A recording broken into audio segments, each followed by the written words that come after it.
সিবগতুল্লাহকে দেখলে আমার একটা কথা বারবার মনে পড়ে আর কি, যখন আন্দোলন খুব সিরিয়াস মাত্রায় তুঙ্গে আর কি, ৯ দফার আন্দোলন, এবং আবার আন্দোলনটা দুর্বল হয়ে গেল, তখন ভাই আমাদের বাসায় এসে কাগজে এঁকে এঁকে দেখাচ্ছিলেন, ফরহাদ দেখো এটা হচ্ছে গণভবন, আর এই এই মোড়, এই ৫-৬টা মোড় আমরা এইভাবে করে মানে বিজয় করতে পারি।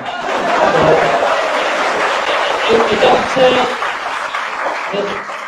কাগজটা আমি এখন সংরক্ষণে রেখেছি আমার কাছে, আমি খুব সযত্নে রেখেছি কাগজটা, যেখানে ভাই গণভবন আঁকলেন এবং তার পাশে দূরে দূরে কয়টা মোড়, কয়টা রাস্তা, কিভাবে কিভাবে এটাতে সাধারণ জনগণ নিয়ে ঢোকা যেতে পারে, এরকম প্ল্যান করছিলেন। এটা মোটামুটি তখন গণগ্রেফতার চলছে। আমি ভাইকে বলতাম যে ভাই সম্ভবত এই যাত্রা এটা হচ্ছে না, আর একটু অপেক্ষা করা লাগতে পারে। ভাই বলতো আমি শতভাগ নিশ্চিত এবার পারবো ইনশাল্লাহ। আমি বলতাম ভাই আমি তো 50%। পরে ভাই আমাকে আবার কবিতা শোনাইতেন, কবি নজরুলের কবিতা শুনে বলতেন এখন কত পার্সেন্ট, তখন আমার কথা এখন 55%। তো এই হচ্ছে অবস্থা আর কি। তো এই আন্দোলনে